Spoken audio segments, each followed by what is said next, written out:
Well, howdy there, Internet people. It's Bo again. So today we are going to do a Q&A. We promised we were going to do these a little bit more often on this channel. Just an informal question and answer session from stuff that has come in. The questions themselves were pulled by the team, so I haven't read them yet, so you get to get like an off-the-cuff answer. And I think these are from Patreon. And we have a note here, and it says some of the questions relate to upcoming themed Q&As, so those got rolled into those files. You're going to be doing a whole episode on dating advice. Okay. Also, you need to say the email people can send messages to. It's questionforbo@gmail.com if you don't know. They have a lot of faith in me. I don't know if y'all know that. Okay. So, the actual first real question. Haven't heard much on the border situation for a while, and it's in the news. What's to be believed? So there was a whole lot of fear-mongering about what was going to happen, when the change occurred. And there were predictions of just utter chaos. None of that has happened. As far as I know, the numbers have actually been declining. As far as why there wasn't a surge of people, I mean, your guess is as good as mine. Even people who were supportive and were like, yeah, get them over, get them processed, let them claim asylum, were kind of expecting a larger surge. Let's see. If given the opportunity to sit down for a one-on-one conversation with Joe Biden, would you do it? And what would you say? If you want a transformative administration, you have to act. You have to act. You have to go for it. And I would get the advice of like the youngest, most progressive people in the Democratic Party and try to fulfill those goals. That's what will give him that FDR style administration that he said he wanted. AI is advancing, and so too are the applications of it, from Trump NFTs looking like Chief Crazy Horse to fully realized scripts and AI-created art. What does this mean in the age of mis/disinformation? How can we know what's real or what's fabricated? What does it mean in the age of mis/disinformation? The end of hot takes, especially on YouTube. Like y'all all know this. There's like a whole genre of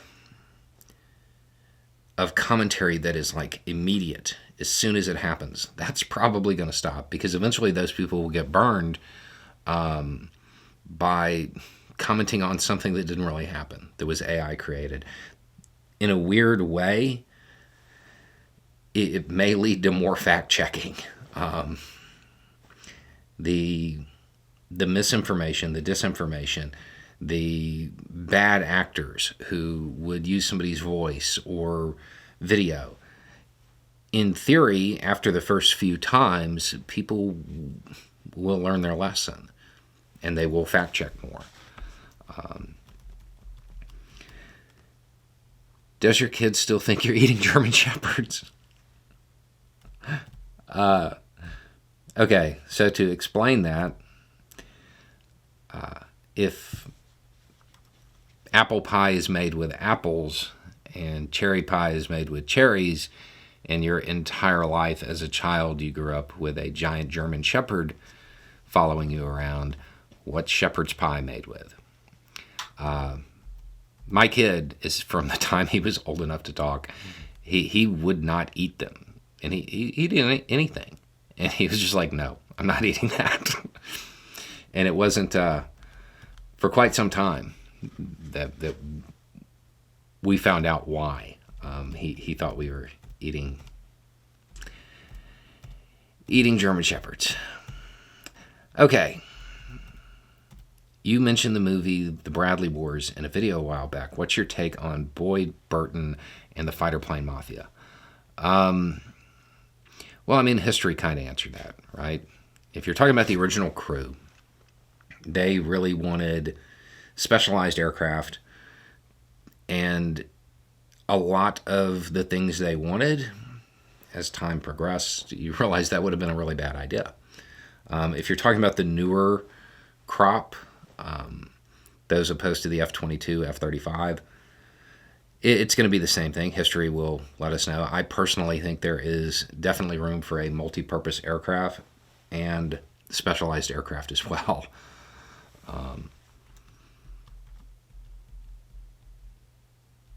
Do you have a single older brother who likes Italian women or a cousin? I can't say that I do. I don't have an older brother. I'm not sure about my cousins. It's not a question I've ever asked.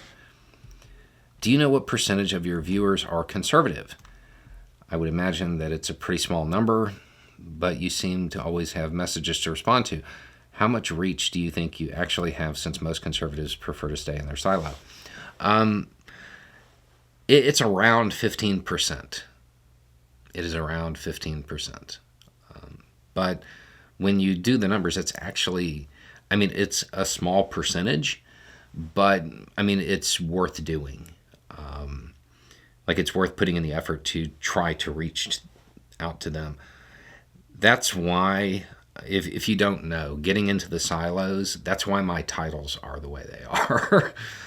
Just random words that don't kind of give away what the take is going to be. Because a lot of conservatives will see me, they will see this background. The title doesn't, say anything that is off-putting, so they listen. I'm of the opinion that once you've heard it, you can't unhear it. More serious question. You've said before, if you plan to purchase a firearm, you need to train. Would the type of shooting IPSC USPSA do count? You have to remember, I don't shoot anymore. Okay, so I'll give you more generalized. Personally, I like, I think it's better to have very individualized. Like, if you can find a combat vet and get instruction from them, that is what I think is best.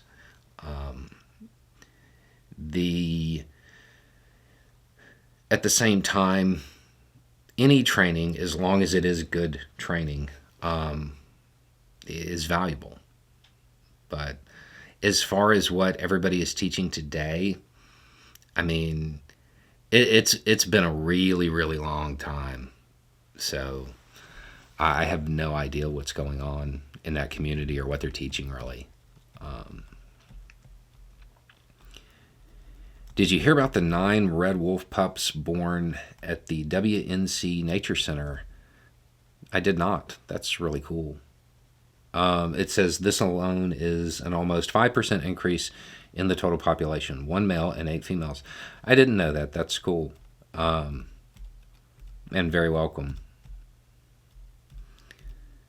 Is there a clearinghouse for mutual aid groups? I'm for sure not up to starting one, but I'd like to join something established. I just don't know how to find one. I wish. There are a few directories that exist, but I don't know how often they're updated. I would imagine that they end up being obsolete pretty quickly. The other thing to remember is that a lot of groups like that are very, let's call it security conscious. So they don't like being put on lists with other groups for fear of one group doing something and somehow everybody gets blamed for it. If you're looking to find one in your area, I would go and check out colleges in the areas around them, the event boards, stuff like that. Look for flyers, because that can kind of point you into the right direction sometimes. Sometimes you may not find a flyer that says, hey, join our group, but you'll find one that says, hey, we're cooking for people that don't have houses at this park at this time. You'll find them there. Bo, this is probably unanswerable, or maybe just your opinion. Is the country government really teetering on the edge, or is this just a big game and both sides are playing us for fools? Professional wrestling, kabuki theater. I mean, there's a lot to that. So, is it just a big game for a whole lot of them? Yeah. Is it coordinated in the sense of, one side's going to do this, then the other side's going to do this just to keep everybody on edge? No. I mean, you have one party that is heavily flirting with truly fashy ideas. And I don't know that the country is teetering on the edge, but there's definitely a risk. And it's going to be around for a while. It's not one of those things that's going to go away. The chance for it to go away was at the end of Trump's first term.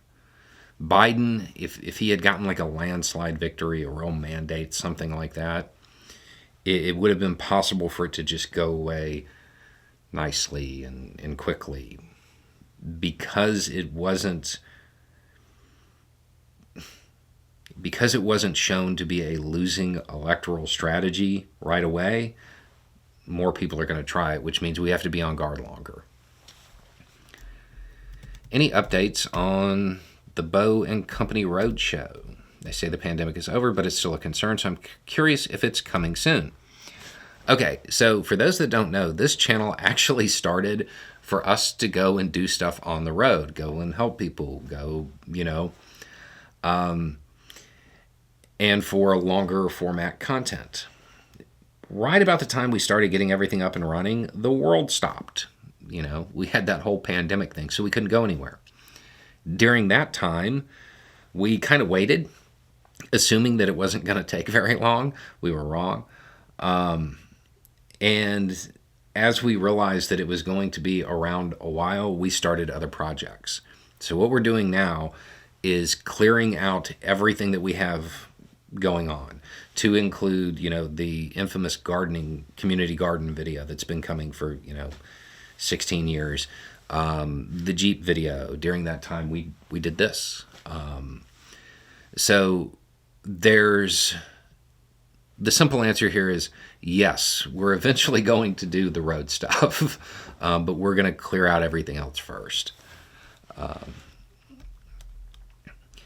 You made frequent videos about how some things are national security issues in ways that most people wouldn't think, such as COVID, universal health care, LGBTQ bigotry, causing readiness issues, energy dependence, etc. Have you considered making one video to summarize all of the different issues that affect our security? I haven't. When it comes to stuff like that, I try to hit things like one topic at a time. And the reason being is you might be able to move somebody on, energy dependence. But, they grew up in an evangelical family and they would just never accept gay people. If you stick it together and you put everything in one package, they may reject the parts you could move them on because of the parts they don't like. So I haven't done that. At the same time, it might not be a bad idea for this channel, for the long format stuff. I try to keep everything in small bits, but it's not a bad idea. How would you publish and promote a book, traditional or indie? And do you think that promoting it on social media, YouTube for instance, would be effective? I'll let you know in a couple months. There's a book coming. There's a book coming, and it will be indie, and we will be promoting it here. So I'll let you know whether or not that was a good idea after we see what happens. Okay.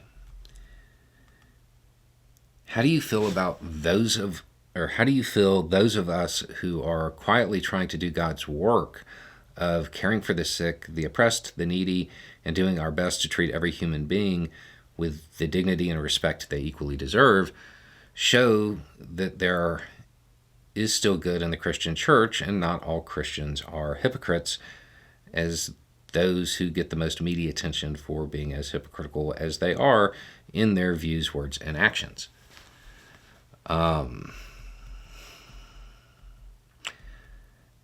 John 13:35.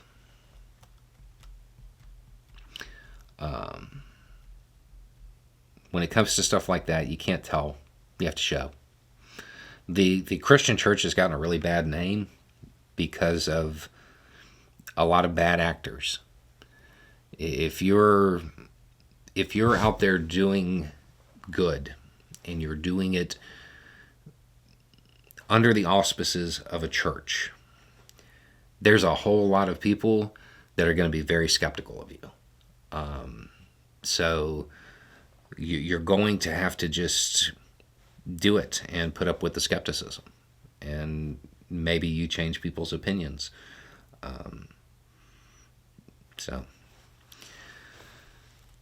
Hi, Bo. I've noticed your videos have started ending without your reaching over to turn off the camera. I know part of your brand is posting the best take with no cuts/edits. So is it a production quality decision you've made recently to edit out the camera reach, or did you get a remote or something? I got a remote. I'm actually not sure if I like it yet. I'm trying to let it grow on me, but there's something satisfying about turning off the camera when I'm done. But yeah, we definitely haven't started editing anything. And the reason we don't do that is, simply we couldn't keep up with the workflow. Like, there's no way we could do 4 videos a day and them be edited. Like, even just something as simple as clipping off the end would just take too much. Do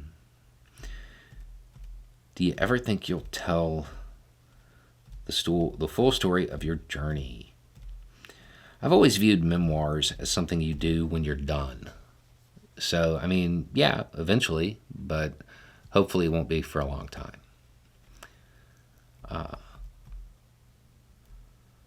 What, if anything, do you think the Democratic Party can do in the state of Florida to message better in an attempt to get a better representation in the state legislature? I almost feel as if they are complacent with the status quo, because by having been a minority forever, they literally cannot accomplish anything, and it almost takes away any incentive to work, in my opinion. I think the new chair in Florida is exactly what the Democratic Party needs. And it's interesting because I know these messages came in before this happened, but take a look at Jacksonville. They just flipped to that blue. I think you're going to see some change. And just remember, she could have been governor.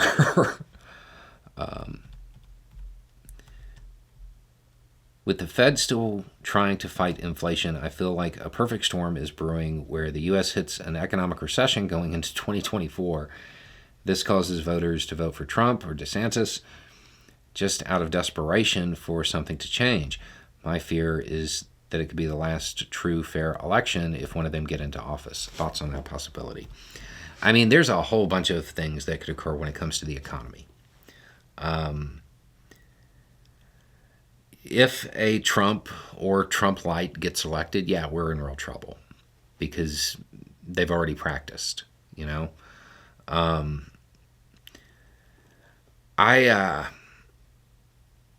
It's a risk. I don't know that I would let it go to the point of fear. It is definitely something that can happen, and it's something you have to be aware of. But you can't plan for every possibility when it comes to, what if a recession happens? You have to play the cards that are currently on the table. What topics do you want to cover that get drowned out by updates for ongoing issues? Oh, wow, that's a list. cultural and philosophical issues, because I think if we could address those, then a lot of the breaking news topics wouldn't be happening.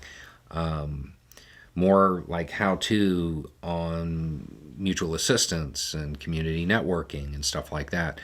There's always like 100 videos that I want to do at any given time. But the breaking news is what kind of ties everything together. And I also know that I can't, like, as far as from a YouTube standpoint, the news has to be there. It can't just be me talking about, doing good in the community. People don't watch that. So,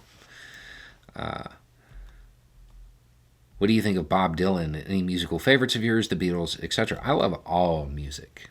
And I know a lot of people say that. I mean, I have a very eclectic taste when it comes to music. And it's not so much any particular artist. I tend to listen to music that reflects the mood I want to be in rather than the mood I'm in. So it varies a lot. With so many voices filled with such vitriol and hate, how do we calm down the fire beneath the pot of our fellow citizens who are just itching for violence or a fight? I'm losing hope that people will see that we don't have to actually fight to get solutions, but these people, they want to draw hard lines around good and bad citizens, and I don't like not being able to trust that my own neighbor won't start seeing me as his enemy. The good news about that is most of those who are wanting to separate out the bad citizens, quote, they're from a shrinking demographic. They're older, they are more conservative, more far right, rather than just normal conservative. And the people that they want to single out are a growing demographic. So it's one of those things where every day that goes by, there's less of them and more of us type of thing. As far as calming things down, it has to be conservatives, it has to be Republicans who acknowledge that this isn't the right way, this isn't the right path. There are a lot of changes going on at Fox, and I don't know that I'm optimistic, but I'm hopeful that that's going to help a lot. Let's see. Hope all is well. I'm reaching out because I'm in the process of learning to be a bit more handy. First-time homeowner, soon to be first-time dad, but I have encountered a highly frustrating obstacle, having enough time. I know there's a good chance that the likely problem is capitalism keeping me chained to a desk for at least 40 hours a week, and the solution is a glorious people's revolution that will liberate us all and create the Star Trek future many of us want, post-scarcity, equitable society. But since I would like to learn this in my lifetime, any pointers? I have an interest in starting some sort of mutual aid type org, but more geared towards technical, practical education. I live in a college town that is a little full of itself. Not looking to put tradespeople out of business. In fact, I'd welcome and appreciate their help. Full disclosure, I went to a 12-year college prep school. Don't worry, I was tricked into it by my dad, who still teaches there. So I got to be a peasant amongst the children of the landed gentry. We didn't have a shop class. That is peasant work. You pay someone else to do such things. I realized that many of my neighbors picked up these skills and hobbies along the way, so I must have taken a wrong turn somewhere. Was there a question in that? Okay. Having enough time and learning to be a bit more handy. And you're about to become a dad? Yeah, you're in a world of trouble. Okay. So as far as like handiwork, doing stuff like that, the greatest teacher, the greatest thing that you can do is mess up. I once framed an entire room 18 inches on center. I don't know why. I was just learning, how to frame, and yeah, reframing the entire room, that was super annoying, and I will never make that mistake again. There's a lot of things that you're gonna mess up. To save on time, when you're doing a project, they say, you get the materials you need plus 10%. Go ahead and do 20%. You're going to need it. There's no substitute. I mean, you can get all of the skills, from YouTube or Time Life books or whatever. But actually doing it, you are going to mess up. And there's no way around that. There's no shortcut on that one. As far as having enough time, don't worry. You're about to be a dad, you're not going to sleep, so it's going to be all right. Just learn to embrace that and, do stuff during that period. Is it possible that rifles that shoot high-velocity bullets shoot low-velocity bullets instead? If they outlawed high-velocity ammunition, would it reduce the bodily damage if different low-velocity bullets were used? Nice thinking outside the box on this one, but no. Okay, the round in the AR, 223, moving roughly 3,000 feet per second. Okay, the 45, what is it, 840 feet per second, something like that. It's not necessarily the speed. That has something to do with it. It's also the design. You have two ideas. You have big and slow, like the 45, or small and fast. But the at the end of it, every firearm is lethal. And if you just start altering the velocity, which would basically, you'd be altering the internals of the round and what is typically in it, it probably won't make it cycle. The weapon itself won't function anymore.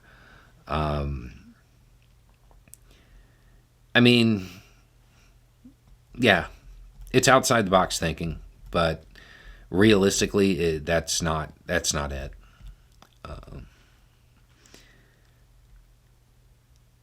Let's see. I've been a fan, a subscriber, and a Patreon supporter since you started your channel or soon after. My question is, how did you decide on your approach, and were you proposed to do it by someone else, or was it an idea that you had on your own?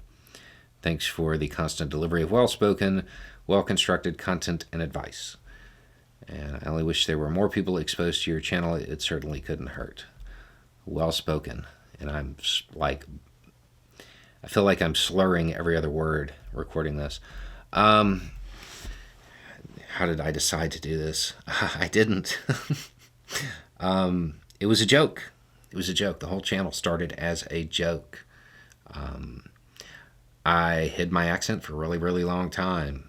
And yeah, I was celebrating with some friends and celebrated a whole lot.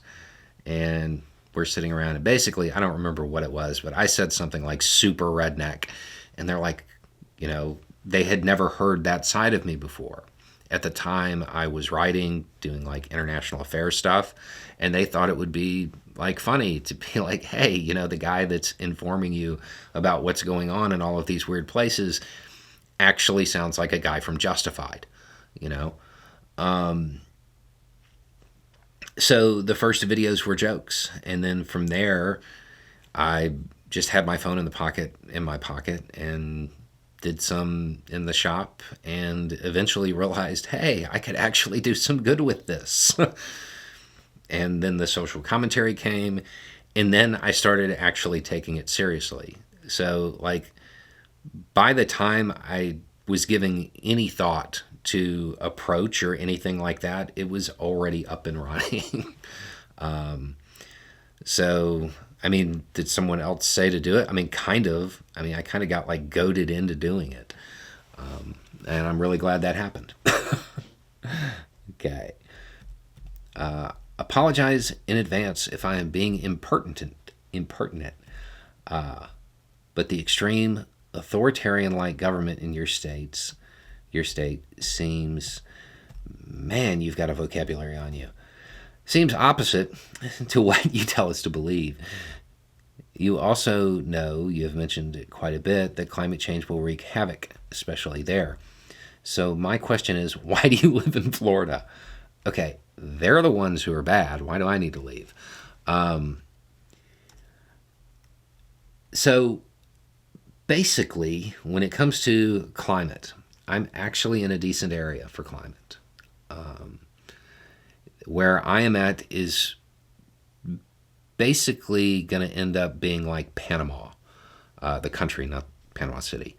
But that's 100 years from now, roughly. As far as the government here, yeah, that's a relatively new thing. Florida was very much a leave me alone state until very, very recently. And I'm hoping that that will return. So, yeah, I don't need to leave. They do. So, okay. Was really hoping you would do a follow-up, perhaps even a video on Anderson Cooper's attempt to justify the Trump town hall meeting. As a Canadian, this looked as far from democracy and real journalism that CNN could do. I always respected Cooper, but after that speech, ... They wanted ratings. They wanted people talking about it. I'm not going to give them that because I agree with you. I don't think they should have done it. So I am not going to feed into the outrage. When there are a lot of times when somebody is intentionally trying to provoke outrage and get clicks that way, that I will just completely ignore it because it annoys me. CNN knew what they were doing. It's CNN. They knew what was going to happen putting him on the air. So I don't think that any of their justifications really cut it. Okay, I've got no other Southerners whom I can ask that I think would both know the answer to this and also not try to whitewash it. When I was a kid, we used to drive from Kansas to the East Coast, and I was always super freaked out by driving through bird country in West Virginia because of the 3 crosses that would randomly pop up out of those trees on the mountains along the side of the road. What are those? My child mind, having watched Eyes on the Prize when it came out when I was in 2nd grade, always was really scared that it was some kind of white supremacist signaling. Maybe they were Christo-fascists. Okay, so those are all over the South. Google coffin daffer crosses, coffin dollar crosses, something like that. It really, as far as I know, it just represents Jesus and the 2 thieves. Like, that's it. There's no deeper meaning. I think the person behind them had a vision, and I think it actually started in West Virginia. He said that God came to him and said to build crosses on the side of the road. But now they are all over the place, all over the South. They're not just up there anymore. But yeah, to my knowledge, there's nothing militant about it. How about that? It's just, super Christian stuff. But now that I've said that, I realize I've never actually looked into the guy, I'm pretty sure it's Coffin Daffer. And now I'm like, I know I'm going to go when this is over and go and look it up, and he's going to be like a wizard or something. Okay. Let's see. Okay, so Americans with your worldview were an impossibility due to cultural isolation and the absolute predominance of capitalist predicates and principles in every aspect of everyday life. Here's my question. What experiences and readings do you identify as fundamental in shaping your worldview? What experiences and readings? It was experiences first. Watching people suffer. I did not move left out of some grand theory or reading something that really moved me. I got tired of watching people suffer. That was what actually sent me that way. It's from there. It was more personal observations about the nature of government and how it functions. And that just sent me further left and made me more anti-authoritarian.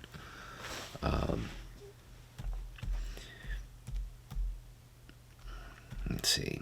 I saw a picture of your old EDC kit, and you had a MacGyver knife.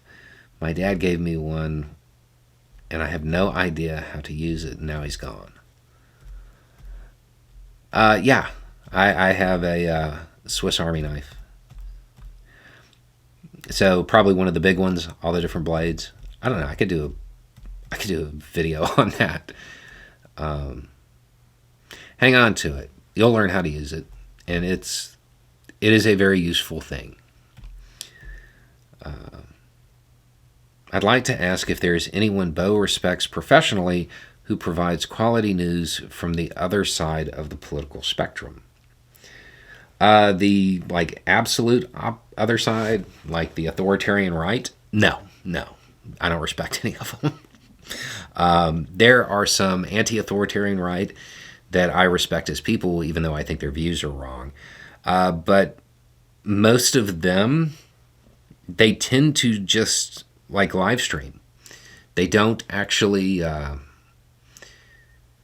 They don't really provide a lot of commentary. They just show up and report. I think a good one, Ford Fisher. I think he's right. He's right-ish. As far as, let's see, somebody who,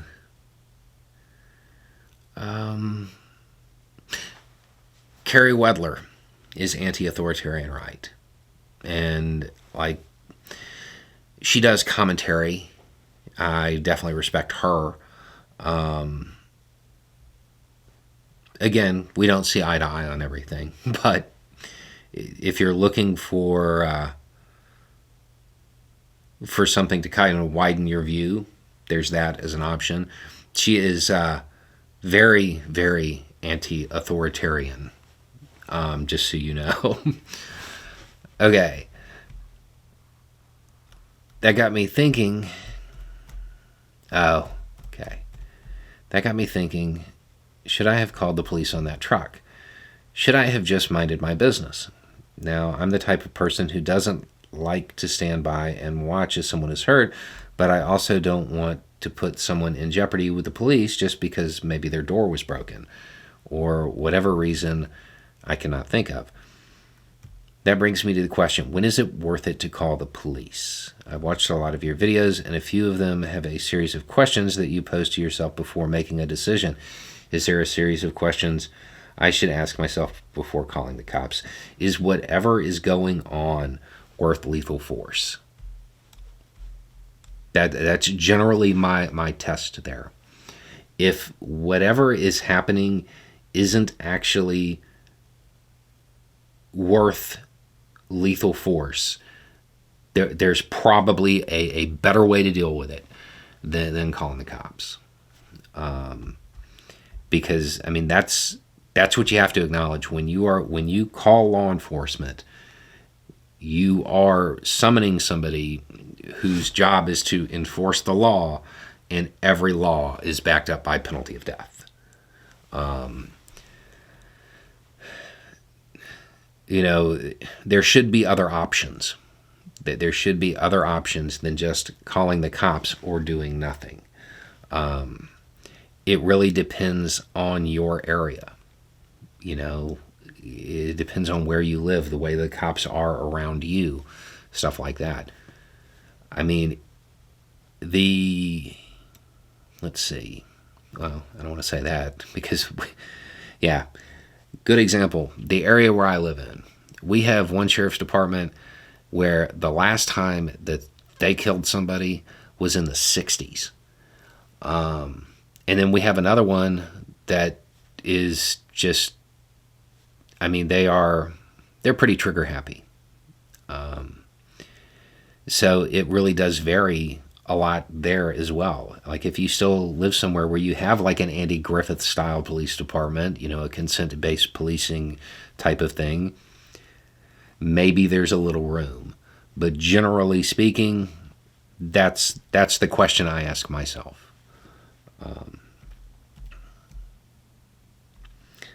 What can I do to help that does not require peopling or cash? Amplify the message of those people who people well.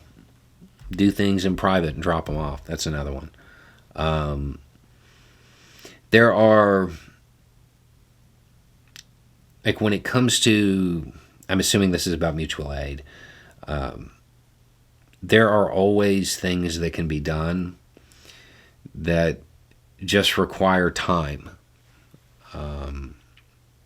You know, because, good example. Okay, so when we were doing relief after Michael, we got all these orange buckets, okay?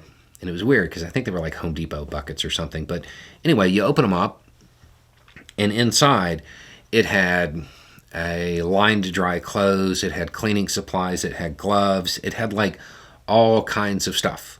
Somebody had to put that together somewhere.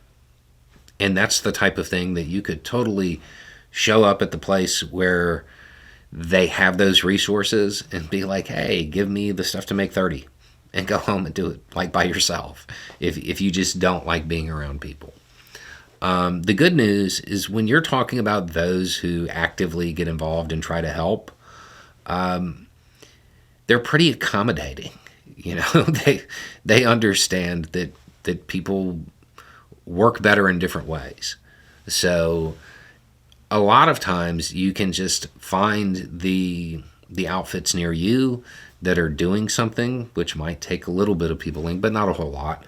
And then just explain, hey, I would like to help, but I don't like being around people. Or, you know, there's always an option. You just have to find it. And it's a lot of times it's just a matter of explaining the accommodation that you need. Okay. Just wanted to ask your opinion. I want to do something to help the Ukrainians. Buying a coffee mug just ain't doing it. And then a question about NAFO in general. You know, if you like debunking stuff and stuff like that, yeah, I mean, that's what they do. So, I mean, it wouldn't... You know, it's one of those things where it depends on your personality type, because they do have a lot of odd humor that some people may not really find their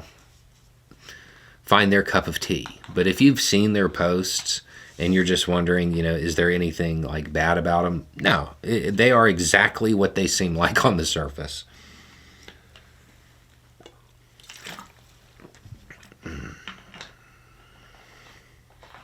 Do I understand you to say that some men and women are born warriors while others by nature workers who can't be trained to become competent fighters? Would you expand on that idea, please? It suggests that an all-volunteer army is necessarily stronger than an army of conscripts, and that the Vietnam draft was a wasteful use of human capital by military incompetent leaderships. Yeah. Okay. So there's a couple of questions in here. Are some men and women born warriors? There are some men and women who are born killers. There's been some research on this, and generally speaking, it's about 4% of the population. Now, whether or not from there, them having that predisposition, I guess, whether or not they're actually trained into being warriors is something else. When you're talking about conscripts, people have to be conditioned to kill. Most people are not killers. The issue when you're talking about the difference between a volunteer army and conscripts is that if you have a all-volunteer army, generally speaking, even though they don't, initially everybody thinks they know what they signed up for. You know, until everything starts getting really loud, everybody's like, I know what I'm doing. When it comes to conscripts, not necessarily. They may not want to be there, so they're going to have lower morale. And then, because they aren't volunteers, typically conscripts get less training. There are some countries that have conscription-based systems that appear to be effective. We haven't really seen them in use in modern combat yet, but they appear to be effective. But I would point out that there's a lot of training there. And that's what it has a lot to do with, is how much training the individual is going to get, how much conditioning is going to be there. And generally, by the time a military is conscripting people, they're in a bad way on the battlefield, and they're just trying to get people there. They're not focused on the training. It's very quick, like what we're seeing with the Russian troops in Ukraine. You know, they're not getting good training, and it's showing. Okay.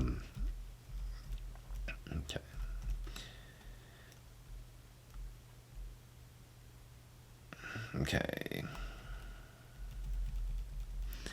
Is there a way to improve messaging for the Democratic Party? It's funny because, like, there's a whole bunch of videos going out right now about all of this. I'd rather not resort to three-word chants like the MAGAs, but they do seem effective. The Dems have a lot to boast about, but they are constantly drowned out by culture war nonsense. There is no cohesive message in the party. It's because of the fact that it's a coalition party. They're never going to have a cohesive message. They probably need to work on their messaging at the caucus level. You know, each little faction develop their own messaging, and everybody agree not to attack each other over it, because what is going to work in some areas will not work in others.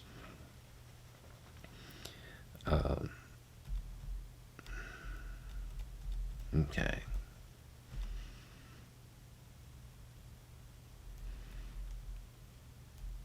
There is a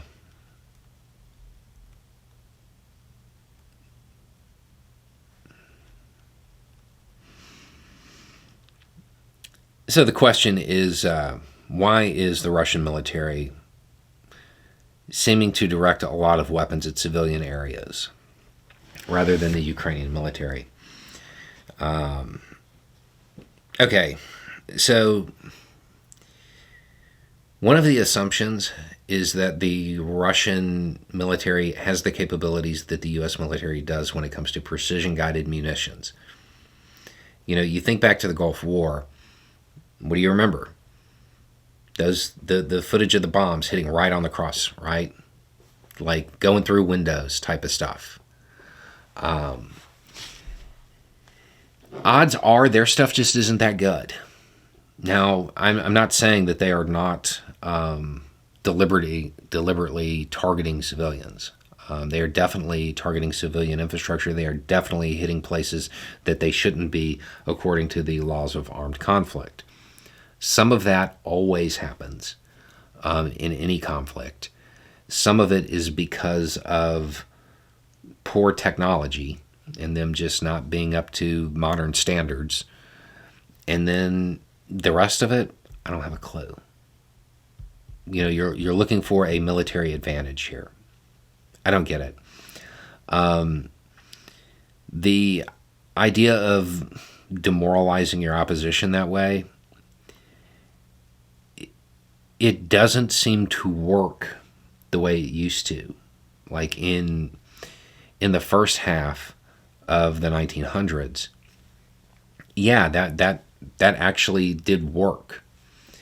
It doesn't work as much today because people tend to just adopt unconventional means and become non-state actors. But I have a feeling Russia's going to have to learn that the hard way.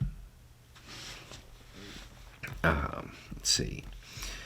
Recently, a young coworker of mine passed away unexpectedly. He was a mentee and a friend. I spent most of the last year teaching him and getting to know him and very much being his work dad. And one day he just didn't show up, and the next day we were informed that he had passed away. This was a few weeks ago, and I'm starting to emerge from the thunderstruck feeling. I'm in my mid-40s, and he was in his mid-20s. It's the first time in a long time suffering a loss, not since my teens. Has a person I know personally died.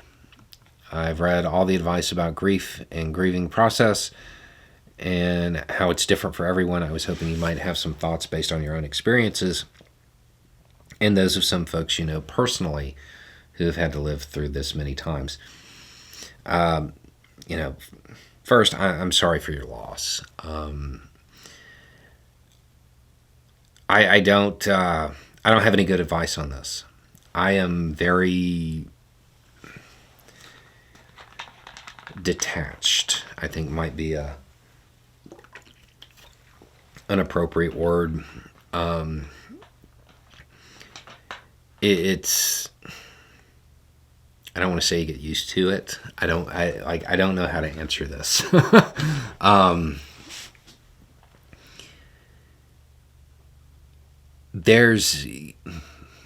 It's right. It is different for everybody. And what you're feeling, whatever it is, allow yourself to feel it. If it made you question your own mortality, allow yourself to feel that. And eventually, hopefully this doesn't happen, but it gets easier. That sounds so horrible to say. It is a very unpleasant and something that isn't predictable. How it affects you is not predictable. It may be an entirely different experience the next time something like that happens. So be in the moment with it, experience the feelings, allow yourself to experience it, but also acknowledge that it is, it's an inevitability of life.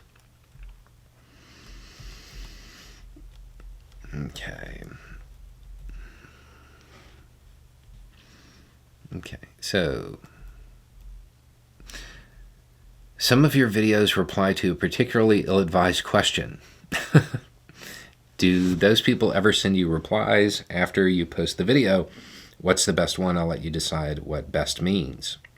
I had a guy, a rural guy, send me a message once asking for proof of systemic racism.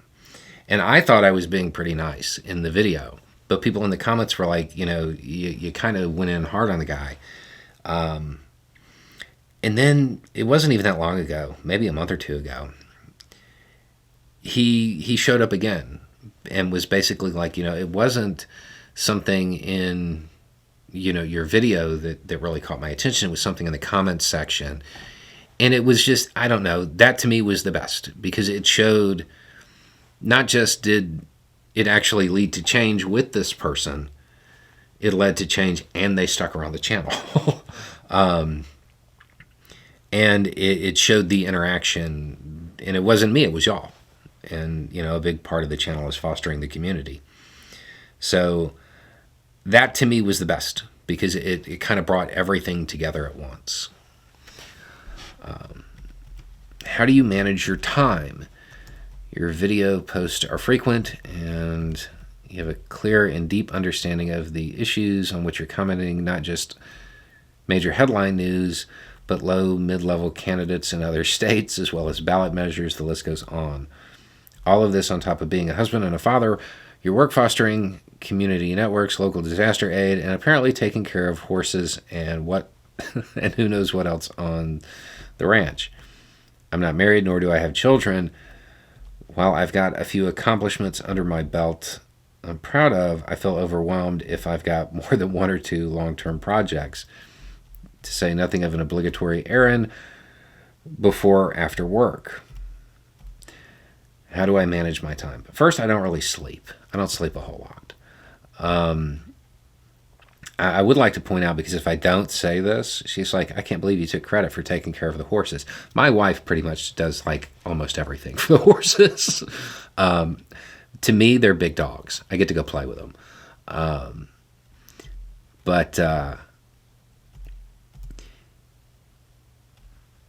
So one of the things that I can't wait to be able to change, and this will be happening soon. I get a lot of credit for the stuff that this channel does, because I'm the person on your screen. But there are like 5 other people that do stuff for this, and that helps a lot with the time management. I research, I make videos. If you're watching this video anywhere other than YouTube, I have no idea how it got there. It might be on a platform I've never even heard of. Somebody else does that.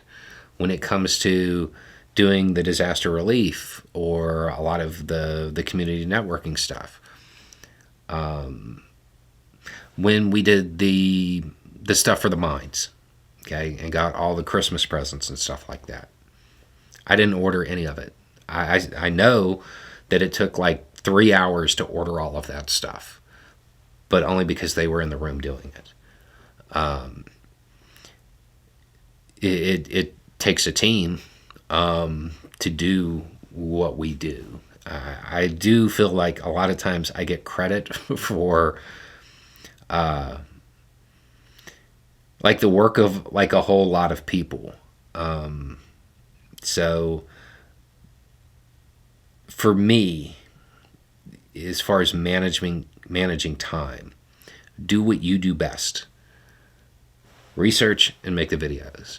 Everything else that goes on with a YouTube channel, somebody else does. I make the content. That's my time management secret right there. You have people who, when they start a YouTube channel or whatever, they try to do it all, or they bring on people to help them with what they do. If the YouTube channel is going well, you don't need help with that. You need help with everything else, because there's a lot of stuff that goes on behind the scenes. And that's on any channel. And you need to find the people who are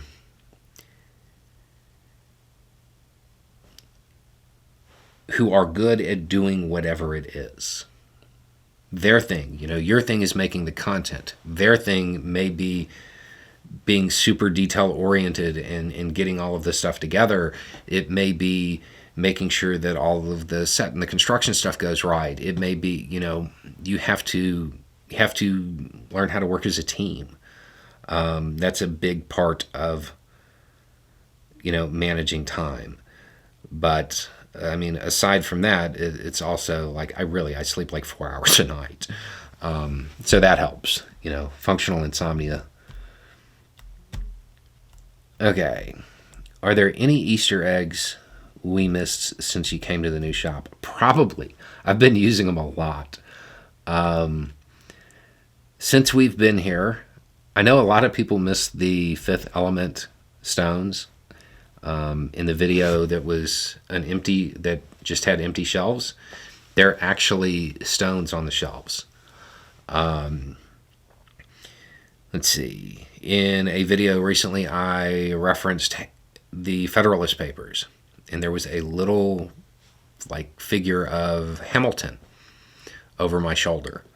Zartan was there recently. The Lament Cube from the Spooky movie, that was on a shelf recently.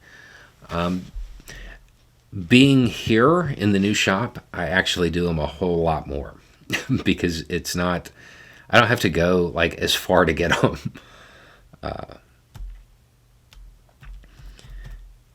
Can you share how, see, I should have just waited for this.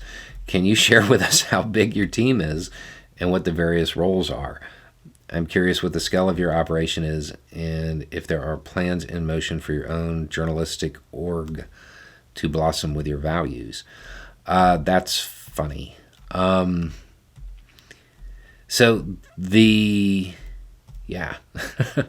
Okay, so let's start with the first part. How big the team is. There's me plus 5. And we have one person who does like the logistic stuff, like all of the stuff, like ordering the stuff for the Christmas presents, or making sure that we have, the stuff we need when we go do disaster relief. We have somebody who does all of the like transferring. I put it on YouTube, they pull it from YouTube and send it all over the internet. We have a person who like handles all of the finances, the money side of things. Make sure that when I do a live stream that I don't forget to actually send the money where it needs to go, And then we have a person who kind of does like catch-all stuff, and this person can do video editing. This person can do like a lot of stuff that has to do with YouTube itself. And then we have a person to basically fix everything that I break. I mean, that's not really what it, but I mean, it's kind of what it is. Now, most of these people you will actually meet now that we're in the new shop, because in some of the stuff that we're filming, you'll see them. They'll be present. Some of them very much value their privacy, and you'll never see them. But that's kind of the roles and the team. Now, as far as it blossoming into a journalism organization, probably not, because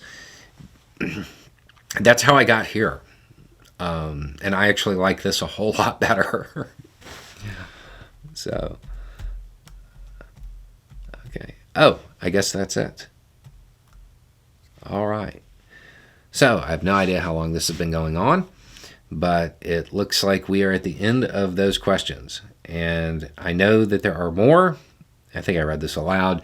There are other themed Q&As coming. I guess one of them is a dating video, which should be fun.